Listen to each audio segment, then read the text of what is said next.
ತಿಂಗಳ 2026ರಲ್ಲಿ ನಡೀತಕ್ಕಂತಹ 2025-26ನೇ ಸಾಲಿನ SSLC ವಾರ್ಷಿಕ ಪರೀಕ್ಷೆ 1, ಇದು ಪರೀಕ್ಷೆ 1ರ ಪರೀಕ್ಷೆ ಮಾರ್ಚ್ 18ರಿಂದ ಪ್ರಾರಂಭವಾಗಲಿದೆ. ಮಾರ್ಚ್ 18ರಿಂದ ಏಪ್ರಿಲ್ 2ರವರೆಗೆ 2-4-2026ರವರೆಗೆ ನಡೀತಕ್ಕಂಥ ಈ ಒಂದು ಪರೀಕ್ಷೆಯಲ್ಲಿ ನಮ್ಮ ತಾಲೂಕಿನಲ್ಲಿ ಒಟ್ಟು 7 ಪರೀಕ್ಷೆ ಜರುಗಿತಾವೆ. 6 ಮುಖ್ಯ ವಿಷಯಗಳದಾವ. ಇನ್ನೊಂದು ನಮ್ಮಲ್ಲಿ JTS ಸರ್ಕಾರಿ ಜೂನಿಯರ್ ಟೆಕ್ನಿಕಲ್ ಸ್ಕೂಲ್ ಅಂತ ಹೇಳಿ ನಾವು ನವಪ್ರಭಾ ತಾಲೂಕಿನಲ್ಲಿ ಒಂದು ವಿಶೇಷವಾಗಿರ್ತಕ್ಕಂಥ ಒಂದು ವಿಷಯ. ಈಗ ಒಟ್ಟು 7 ವಿಷಯಗಳಿಗೆ ಪರೀಕ್ಷೆ ನಮ್ಮ 7 ದಿನಗಳ ಕಾಲ ನಡೀತಾ. ಆ ಒಂದು ವೇಳಾಪಟ್ಟಿಯನ್ನು ಕೂಡ ಅದಕ್ಕೆ ಈಗಾಗಲೇ ಕೊಡ್ತೀವಿ. ಅದನ್ನು ಈ ಒಂದು ಪರೀಕ್ಷೆಗೆ ಈ ವರ್ಷ ಈಗಾಗಲೇ ನಾವು ಮಾನ್ಯ ಜಿಲ್ಲಾಧಿಕಾರಿಗಳ ಒಂದು ಅಧ್ಯಕ್ಷತೆಯಲ್ಲಿ ಎಲ್ಲ ಪರೀಕ್ಷೆಯಲ್ಲಿ ತೊಡಗತಕ್ಕಂತಹ ಮುಖ್ಯ ಅಧೀಕ್ಷಕರು, ಉಪಮುಖ್ಯ ಅಧೀಕ್ಷಕರನ್ನು ಒಂದು ಸಭೆ ಕರೆದು ಎಲ್ಲ ಇಲಾಖೆಯ ಮುಖ್ಯಸ್ಥರೊಂದಿಗೆ ಈ ಪರೀಕ್ಷೆಯನ್ನು ಜವಾಬ್ದಾರಿಯಿಂದ ಯಶಸ್ವಿಯಾಗಿ ಪಾರದರ್ಶಕವಾಗಿ ನಡೆಸಬೇಕು ಅಂತಕ್ಕಂಥ ಒಂದು ಸೂಕ್ತವಾಗಿರ್ತಕ್ಕಂಥ ಸಲಹೆ ಸೂಚನೆಗಳನ್ನು ಮಾನ್ಯ ಮಂಡಳಿಯ ನಿರ್ದೇಶನದಂತೆ ಈಗಾಗಲೇ ಜಿಲ್ಲಾಧಿಕಾರಿಗಳ ಅಧ್ಯಕ್ಷತೆಯಲ್ಲಿ ಜಿಲ್ಲಾ ಮಟ್ಟದ ವ್ಯವಸ್ಥೆಯಾಗಿದೆ.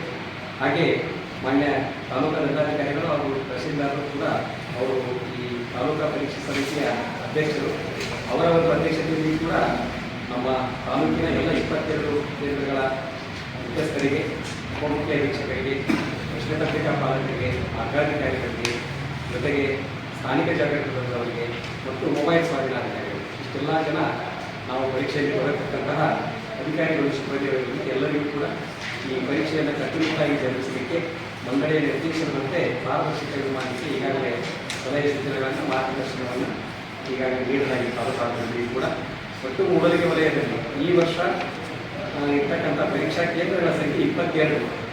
ಒಟ್ಟು 22 ಕೇಂದ್ರಗಳಲ್ಲಿ ಈ ವರ್ಷ ಪರೀಕ್ಷೆ ನಡೀತಾ ಇದೆ. ಅಲ್ಲಿ ನಗರ ಪ್ರದೇಶಗಳಲ್ಲಿ 9 ಪರೀಕ್ಷಾ ಕೇಂದ್ರಗಳು, ಗ್ರಾಮೀಣ ಭಾಗದಲ್ಲಿ 13 ಪರೀಕ್ಷಾ ಕೇಂದ್ರಗಳನ್ನು ರಚಿಸಲಾಗಿದೆ. ಪರೀಕ್ಷೆ ಬರೆಯಲಿರ್ತಕ್ಕಂಥ ಒಟ್ಟು ವಿದ್ಯಾರ್ಥಿಗಳ ಸಂಖ್ಯೆ 7,195. ಆ 7,195ರಲ್ಲಿ ಈ ವರ್ಷ ರೆಗ್ಯುಲರ್ ಫ್ರೆಶರ್ ಇರ್ತಕ್ಕಂಥ ವಿದ್ಯಾರ್ಥಿಗಳು 6,839 ವಿದ್ಯಾರ್ಥಿಗಳಿದ್ದಾರೆ. ಆನಂತರ ಇಲ್ಲಿ ಪ್ರೈವೇಟ್ ಬಾಹ್ಯ ಅಭ್ಯರ್ಥಿಗಳು 76 ವಿದ್ಯಾರ್ಥಿಗಳಿದ್ದಾರೆ. ಆನಂತರ ರೆಗ್ಯುಲರ್ ಲೆಕ್ಚರ್ಸ್ ಅಂತಂದರೆ ಹೋದ ವರ್ಷ NC ಆಗಿರ್ತಕ್ಕಂಥ ಮಕ್ಕಳು, ಈ ವರ್ಷ ಮತ್ತೆ ಕಟ್ಟಿರ್ತಕ್ಕಂಥ 221 ಮಕ್ಕಳು. ಹೋದ ವರ್ಷ ಬಾಹ್ಯ ವಿದ್ಯಾರ್ಥಿಗಳಿಗೆ ಕಟ್ಟಿದಲ್ಲಿ ಉಳಿದಿರ್ತಕ್ಕಂಥ ಈ ವರ್ಷ ಮತ್ತೆ ರಿಪೀಟ್ ಮಾಡಿರ್ತಕ್ಕಂಥ ಮಕ್ಕಳು 18. ಒಟ್ಟು ಹೀಗೆ 7,195 ಮಕ್ಕಳು ಈ ವರ್ಷ ಪರೀಕ್ಷೆಯನ್ನು ಬರೀತಿದ್ದಾರೆ. ಈ 22 ಕೇಂದ್ರಗಳಿಗೆ ನಾವು ಹೈಸ್ಕೂಲ್ ಕೇಡರ್ನ ಮುಖ್ಯ ಶಿಕ್ಷಕರ ಕೇಡರ್ನ ಅಧಿಕಾರಿಗಳನ್ನು ಮುಖ್ಯ ಅಧೀಕ್ಷಕರನ್ನಾಗಿ ಈಗಾಗಲೇ ಮಂಡಳಿ ನಿರ್ದೇಶಿಸಿದೆ. ಮಂಡಳಿಯಿಂದ ಈಗಾಗಲೇ ನೇಮಕಾತಿ ಆಗ್ತದೆ. ಅದರ ಜೊತೆಗೆ ಉಪಮುಖ್ಯ ಅಧೀಕ್ಷಕರು ಎಲ್ಲಿ 350ಕ್ಕಿಂತ ಹೆಚ್ಚಿನ ವಿದ್ಯಾರ್ಥಿಗಳ ಸಂಖ್ಯೆ ಇದೆಯೋ ಅಲ್ಲಿ ಅಡಿಷನಲ್ ಆಗಿ ಒಂದು ಉಪಮುಖ್ಯ ಅಧೀಕ್ಷಕರ ಹುದ್ದೆಯನ್ನು ಕೊಟ್ಟಿರ್ತಾರೆ. ಹಾಗೆ ಉಪಮುಖ್ಯ ಅಧೀಕ್ಷಕರು 10 ಜನ ಇದ್ದಾರೆ. 550 ದಾಟಿತು ಅಂತಂದ್ರೆ 2 ಉಪಮುಖ್ಯ ಅಧೀಕ್ಷಕರನ್ನು ನೀಡಲಾಗ್ತದೆ. ಹೀಗೆ 550 ದಾಟಿರ್ತಕ್ಕಂಥದ್ದು ಮತ್ತು ಅರವಾಲಿ ಮತ್ತು ಖಾನೆಟ್ಟಿ ಅಲ್ಲಿ 2 ಉಪಮುಖ್ಯ ಅಧೀಕ್ಷಕರನ್ನು ನೀಡಲಾಗಿದೆ. ಇನ್ನುಳಿದಂತೆ ಪ್ರಶ್ನೆ ಪತ್ರಿಕೆ ಮತ್ತು ಉತ್ತರ ಪತ್ರಿಕೆ ಅಭಿರಕ್ಷಕರು ಅಂತೇಳಿ ಪ್ರತಿ ಸೆಂಟರ್ಗೆ ಒಬ್ಬೊಬ್ಬರನ್ನ ಹೀಗೆ 22 ಜನರನ್ನು ಮಂಡಳಿಯಿಂದ ಈಗಾಗಲೇ ನೇಮಕಾತಿ ಆದೇಶ ಬಂದಿದೆ. ಅವರೆಲ್ಲರಿಗೂ ಕೂಡ ಆದೇಶವನ್ನು ನೀಡಿ ಯಾವ ರೀತಿಯಾಗಿ ಅವರು ವ್ಯವಸ್ಥಿತವಾಗಿ ಕರ್ತವ್ಯ ನಿರ್ವಹಿಸಬೇಕು ಅಂತಕ್ಕಂಥದ್ದನ್ನು ಈಗಾಗಲೇ ಸಲಹೆ ಸೂಚನೆಗಳನ್ನು ಅವರಿಗೂ ಕೂಡ ಜಿಲ್ಲಾ ಮತ್ತು ತಾಲೂಕು ಮಟ್ಟದಲ್ಲಿ ಮಾಡಲಾಗಿದೆ ಸರ್. ಇನ್ನು ಮೊಬೈಲ್ ಸ್ವಾಧೀನಾಧಿಕಾರಿಗಳ ಸಂಖ್ಯೆ ಕೂಡ 22. ಪ್ರತಿ ಕೇಂದ್ರಕ್ಕೆ ಒಬ್ಬರು ಮೊಬೈಲ್ ಸ್ವಾಧೀನಾಧಿಕಾರಿಗಳನ್ನು ನೇಮಕ ಮಾಡಲಾಗಿದೆ ಸರ್. ಅವರು ಅಲ್ಲಿರ್ತಕ್ಕಂಥ ಮುಖ್ಯ ಅಧೀಕ್ಷಕರನ್ನು ಹೊರತುಪಡಿಸಿ ಉಳಿದ ಎಲ್ಲ ಸಿಬ್ಬಂದಿಗಳಿರ್ಬೋದು, ಕೊಠಡಿ ಮೇಲ್ವಿಚಾರಕರಿರ್ಬೋದು, ವಿದ್ಯಾರ್ಥಿಗಳಿರ್ಬೋದು, ಯಾರಿಗೂ ಕೂಡ ಯಾರ ಕಡೆ ಕೂಡ ಮೊಬೈಲ್ಗಳು ಇರಬಾರದು. ಅವುಗಳನ್ನು ತಂದಿದ್ದರೆ ಈ ಮೊಬೈಲ್ ಸ್ವಾಧೀನಾಧಿಕಾರಿಗಳು 3 ವರ್ಷಕ್ಕೆ ಪಡೆದುಕೊಂಡು ಪರೀಕ್ಷೆ ಮುಗಿಯುವವರೆಗೆ ಅವುಗಳನ್ನು ಜಾಬ್ ಮಾಡಿ ಒಂದು ಕಡೆ ಸೀಲ್ ಮಾಡಿ ಅದನ್ನು ಮುಖ್ಯ ಅಧೀಕ್ಷಕರು ಮತ್ತು ಅವರು ನಂತರ ಅವುಗಳನ್ನು ಪರೀಕ್ಷೆ ನಂತರ ಅವರಿಗೆ ಹಸ್ತಾಂತರ ಮಾಡಬೇಕು ಅಂತ ನಿರ್ದೇಶನ ಇದೆ ಸರ್. ಮುಖ್ಯ ಅಧೀಕ್ಷಕರಿಗೆ ಮಾತ್ರ ಒಂದು ಅವಕಾಶ, ಯಾಕಂದರೆ ಅವರಿಗೆ ಮಂಡಳಿಯಿಂದ ಆಗಿರ್ಬೋದು ಅಥವಾ ಅವರ ಗೈರು ಹಾಜರಿ ಮಾಹಿತಿಯನ್ನು ನಾವು ಪಡ್ಕೊಳ್ಳೋದು ಅವರಿಗೆ ಮೊಬೈಲಿಗೆ ಮಾತ್ರ ಅವಕಾಶ ಇದೆ. ಮೊಬೈಲ್ ಬಳಸೋಕ್ಕೆ ಉಳಿದವರಿಗೆ ಯಾಕೆ ಮೊಬೈಲ್ಗಳನ್ನು ಬಳಸೋಕ್ಕೆ ಅವಕಾಶ ಇಲ್ಲ. ಅದರ ಜೊತೆಗೆ ಇನ್ಕ್ಲೂಡಿಂಗ್ ನಾವು ಅಧಿಕಾರಿಗಳು ಕೂಡ ಸೇರ್ಬೇಕು ಹೋದಾಗ ಆ ಮೊಬೈಲನ್ನು ಒಂದು ಮಷೀನ ಹೋಗ್ಬೇಕಾಗ್ತದೆ. ಯಾರಿದ್ರು ಕೂಡ ಯಾರೂ ಕೂಡ ಒಳಗಡೆ ಮೊಬೈಲನ್ನು ಒಯ್ತಕ್ಕಂಥ ನಿರ್ದೇಶ ಇದೆ. ಎಲ್ಲ ಸಲಹೆ ಸೂಚನೆಗಳನ್ನು ಅವರಿಗೆ ನೀಡಿ ಮಾರ್ಗದರ್ಶನವನ್ನು ಕೂಡ ನೀಡಲಾಗಿದೆ. ಇನ್ನು ಈ ಗೌಪ್ಯ ಸಾಮಗ್ರಿಗಳನ್ನು 22 ಕೇಂದ್ರಗಳಿಗೆ ಸಾಗಿಸಲಿಕ್ಕೆ 6 ಮಾರ್ಗಗಳನ್ನು ಗುರುತಿಸಲಾಗಿದೆ, 6 ರೂಟ್ಗಳನ್ನು ಗುರುತಿಸಲಾಗಿದೆ.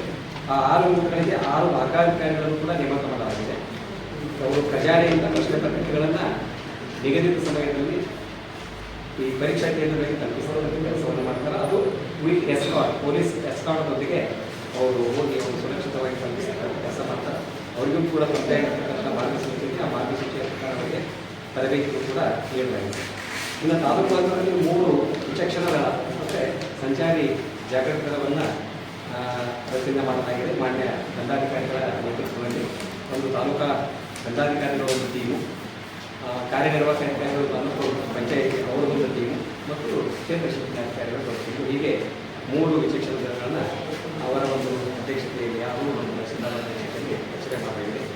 ಇನ್ನು 22 ಪರೀಕ್ಷಾ ಕೇಂದ್ರಗಳಿಗೆ ಮಂಡಳಿಯ ನಿಯಮದಂತೆ ಅಗತ್ಯ ಸಿಬ್ಬಂದಿಯವರು ಅಂದರೆ ಮುಖ್ಯವಾಗಿ ಕೊಠಡಿ ಮೇಲ್ವಿಚಾರಕರ ನೇಮಕ ಆಗಿರ್ಬೋದು, ಅವರಿಗೆ ಪರೀಕ್ಷಾ ಕೇಂದ್ರದ ಸಹಾಯಕರಿರ್ಬೋದು ಮತ್ತು ಪರೀಕ್ಷಾ ಕೇಂದ್ರದಲ್ಲಿ ಬೇಕಾಗ್ತಕ್ಕಂಥ ಡಿ ದರ್ಜೆ ನೌಕರರಿರ್ಬೋದು, ಅವುಗಳನ್ನು ಕೂಡ ಈಗಾಗಲೇ ಮಂಡಳಿಯ ನಿಯಮಾನುಸಾರ ನೇಮಕಾತಿ ಮಾಡಲಾಗಿದೆ. ಈ ವರ್ಷದ ಬದಲಾವಣೆ ಅಂತಂದರೆ ಮೊದಲು ನಾವೆಲ್ಲ ಮ್ಯಾನ್ಯುವಲ್ ಆಗಿ ಮಾಡ್ತಿದ್ದೀವಿ. ಈ ವರ್ಷ ಕಡ್ಡಾಯವಾಗಿ ಅವರಿಗೆ ಮಂಡಳಿಯ ಲಾಗಿನಲ್ಲಿಯೇ ಅವರಿಗೆ ಒಂದು ರೆಫರೆನ್ಸ್ ಐ ಡಿ ಬಂದ ನಂತರ ನಾವು ಆ ಆದೇಶವನ್ನು ಮಂಡಳಿಯ ಒಂದು ಲಾಗಿನಲ್ಲಿ ಜನರೇಟ್ ಮಾಡಿ ಅವರಿಗೆ ಕೊಡ್ತಕ್ಕಂಥ ವ್ಯವಸ್ಥೆ ಈ ವರ್ಷ ಬದಲಾಗಿದೆ. ಆ ರೀತಿ ಆ ವ್ಯವಸ್ಥೆಯನ್ನು ಕೂಡ ಮಾಡಲಾಗಿದೆ ಸರ್. ಇನ್ನು ಮಾನ್ಯ ನಿರ್ದೇಶಕರು ಕರ್ನಾಟಕ ಶಾಲಾ ಶಿಕ್ಷಣ ಮತ್ತು ಮೌಲ್ಯ ನಿರ್ಣಯ ಮಂಡಳಿ ಬೆಂಗಳೂರು ಇವರು ಹೊರಡಿಸತಕ್ಕಂಥ ಪರೀಕ್ಷಾ ಮಾರ್ಗಸೂಚಿ 37 ಒಂದು ಪರೀಕ್ಷಾ ಮಾರ್ಗಸೂಚಿ ಇದೆ. ಆ ಮಾರ್ಗಸೂಚಿಯಲ್ಲಿ ಎಲ್ಲರ ಜವಾಬ್ದಾರಿ ಏನು ಅಂತಕ್ಕಂಥದ್ದು ಕೊಟ್ಟಿದ್ದಾರೆ. ಅದೆಲ್ಲವನ್ನು ಕೂಡ ಕೂಲಂಕಷವಾಗಿ ನಾವು ಸಭೆಗಳು ಅವರೆಲ್ಲ ಪರೀಕ್ಷೆಗೆ ಕಾರ್ಯದಲ್ಲಿ ತೊಡಗತಕ್ಕಂಥ ಎಲ್ಲ ಅಧಿಕಾರಿ ಸಿಬ್ಬಂದಿಯವರಿಗೆ ಈ ಮಾಹಿತಿಯನ್ನು ಈಗಾಗಲೇ ನೀಡಲಾಗಿದೆ.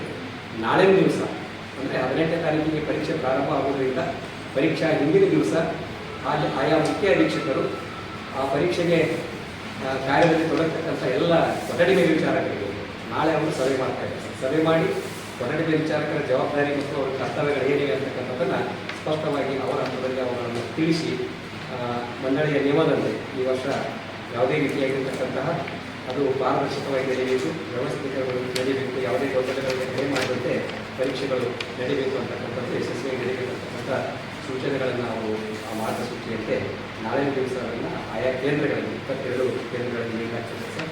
ಇನ್ನು ಈ 22 ಕೇಂದ್ರಗಳಿಗೆ ಬಹುಶಃ ಇದು 3ನೇ ವರ್ಷ. ಪ್ರತಿ ಪರೀಕ್ಷಾ ಕೇಂದ್ರದಲ್ಲಿ CC ಕ್ಯಾಮರಾಗಳನ್ನು ಕಡ್ಡಾಯವಾಗಿ ಅಳವಡಿಸಬೇಕು ಮತ್ತು ಅದನ್ನು ವೆಬ್ ಕಾಸ್ಟಿಂಗ್ ವ್ಯವಸ್ಥೆಗೆ ಇದು 3ನೇ ವರ್ಷ ಸರ್. 2 ವರ್ಷ ಆಗಿದ್ದರಿಂದ ವೆಬ್ ಕಾಸ್ಟಿಂಗ್ ವ್ಯವಸ್ಥೆ ಮಾಡಿಕೊಂಡಿರೋದ್ರಿಂದ ಆ ವೆಬ್ ಕಾಸ್ಟಿಂಗ್ ಬೇಕಾಗಿರ್ತಕ್ಕಂಥ ಎಲ್ಲ ವ್ಯವಸ್ಥೆಯನ್ನು ಮಾಡಿಕೊಂಡು ಈಗಾಗಲೇ ಟ್ರಯಲ್ ರನ್ ಅಂತ ಮೊದಲನೇ ದಿವಸ ಈಗಾಗಲೇ ಜಿಲ್ಲಾಂತರದಲ್ಲಿ ಮಾಡಿ ಅದರ ಮಾಹಿತಿಗಳನ್ನ ಪಡ್ಕೊಂಡಿದ್ದಾರೆ ಸರ್. ಅಂದರೆ ಎಲ್ಲ CC ಕ್ಯಾಮ್ರಾ ರನ್ ಅದಾವ ಇಲ್ಲೋ, ವರ್ಕ್ ಮಾಡ್ತಾರೋ ಇಲ್ಲೋ, ಆನ್ಲೈನ್ ಅಂತಕ್ಕಂಥದ್ದು ಮಾಡಿದ್ದಾರೆ. ಅವೆಲ್ಲ ಓಕೆ ರಿಪೋರ್ಟ್ ಇದೆ ಸರ್. ಆ ಪ್ರಕಾರ ಇನ್ನು ಇದನ್ನು ವ್ಯವಸ್ಥಿತವಾಗಿ ನಡೆಸಲಿಕ್ಕೆ ಸೂಕ್ತವಾಗಿರ್ತಕ್ಕಂತಹ ಭದ್ರತೆಯನ್ನು ಒದಗಿಸುವ ಸಲುವಾಗಿ ಪೊಲೀಸ್ ಇಲಾಖೆಯವರಿಗೆ ಈಗಾಗಲೇ ನಾವು ಮನವಿ ಮಾಡಿಕೊಂಡಿದ್ದೀವಿ ಮತ್ತು ಅವರನ್ನು ದಂಡಾಧಿಕಾರಿಗಳ ಒಂದು ಸಭೆಯೊಳಗೆ ಕರೆದು ಏನೇನು ನಮಗೆ ಸೂಕ್ತ ಭದ್ರತೆಯನ್ನು ಒದಗಿಸಬೇಕು, ಎಸ್ಕಾರ್ಟ್ ಫೆಸಿಲಿಟಿ ಒದಗಿಸಬೇಕು ಅಂತಕ್ಕಂಥ ಮನವಿಯನ್ನು ಮಾಡಿಕೊಂಡಾಗ ಅವರು ಕೂಡ ಸೂಕ್ತವಾಗಿ ಸ್ಪಂದಿಸಿ ಕಾರ್ಯಕ್ರಮ ಪರೀಕ್ಷೆ ಯಶಸ್ವಿಯಾಗಿ ನಡೆಯಲಿಕ್ಕೆ ತಮ್ಮ ಸಹಕಾರವನ್ನು ನೀಡುತ್ತಿದೆ ಅಂತ ತಿಳಿಸಿದ್ದಾರೆ. ಅದರ ಜೊತೆಗೆ ನಮ್ಮ ಹೆಸ್ಕಾಂ ಅಧಿಕಾರಿಗಳನ್ನು ಕೂಡ ನಾವು ಸಭೆಯಲ್ಲಿ ಕರೆಸಿದ್ದೀವಿ ಮತ್ತು ಮನವಿಯನ್ನು ಮಾಡಿದ್ದೀವಿ ಸರ್.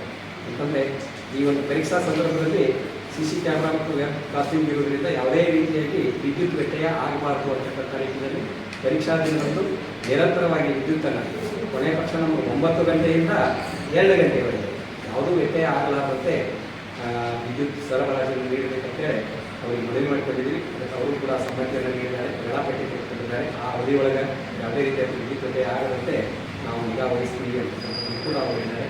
ಅದರ ಜೊತೆಗೆ ನಾವು ತಾಲೂಕಾ ಆರೋಗ್ಯಾಧಿಕಾರಿಗಳನ್ನು ಕೂಡ ಸಂಪರ್ಕಿಸಿ ಅವರಿಗೂ ಕೂಡ ಮನವಿ ಮಾಡ್ಕೊಂಡಿದ್ದೀವಿ. ಅಲ್ಲಿ ಬರ್ತಕ್ಕಂಥ ವಿದ್ಯಾರ್ಥಿಗಳು ಬೇಸಿಗೆ ಕಾಲ ಆಗಿರುವುದರಿಂದ ಒಂದಿಷ್ಟು ಏನಾದರೂ ಮಕ್ಕಳು ಟೆನ್ಷನ್ನಲ್ಲಿ ಬಂದಾಗ ಅನಾರೋಗ್ಯ ಉಂಟಾಯಿತು ಅಂತಂದರೆ ಅವರಿಗೆ ಪ್ರಥಮ ಚಿಕಿತ್ಸೆಯ ಎಲ್ಲ ಸೌಕರ್ಯಗಳೊಂದಿಗೆ ಅಲ್ಲಿ ನರ್ಸು ಅಥವಾ ಆಶಾ ಕಾರ್ಯಕರ್ತರು ಪ್ರತಿಯೊಂದು ಸೆಂಟರ್ನಲ್ಲಿ ಇರಬೇಕು, ಅವರನ್ನು ಆ ಸೌಲಭ್ಯವನ್ನು ಒದಗಿಸಬೇಕು ಅಂತಕ್ಕಂಥದ್ದನ್ನು ಕೂಡ ನಾವು ಅವರಿಗೆ ಮನವಿ ಮಾಡಿಕೊಂಡಿದ್ದೀವಿ. ಅವರು ಕೂಡ ಎಲ್ಲ ವ್ಯವಸ್ಥೆ ಮಾಡಲಿಕ್ಕೆ ಅವರು ಸ್ಪಂದನೆಯನ್ನು ನೀಡಿದ್ದಾರೆ ಸರ್. ಇಷ್ಟು ವ್ಯವಸ್ಥೆಗಳನ್ನು ಈ ವರ್ಷ ಈ 25-26 ಸಾಲಿಗೆ ಮಾಡಿಕೊಂಡಿದ್ದೀವಿ.